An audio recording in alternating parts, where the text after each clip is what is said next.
आज हम बात करेंगे जो heart diseases related to the pregnancy.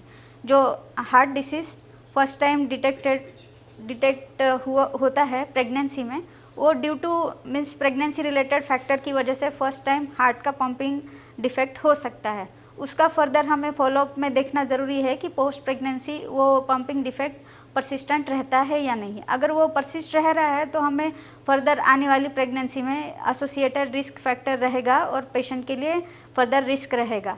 और जो पेशेंट पहले से हार्ट डिसीज़ है, अगर उनमें प्रेगनेंसी हो रहा है, उनमें भी 4 कैटेगरी में डिसीज़ डिवाइड किए जाते हैं। तो डिपेंडिंग अपॉन अगर वो मॉडरेट टू सीवियर रिस्क का अगर हार्ट डिसीज़ है इन प्रेग्नेंट वुमेन, तो उन पेशेंट में हमें मोर विजिलेंट रहना ज़रूरी है। उनको प्री प्रेगनेंसी काउंसलिंग करना ज़रूरी है कि whether they should go for pregnancy और नॉट, और if they are going for pregnancy उनको क्या प्रिकॉशन लेना ज़रूरी है, ये सब चीज़ें हमें जानना ज़रूरी है।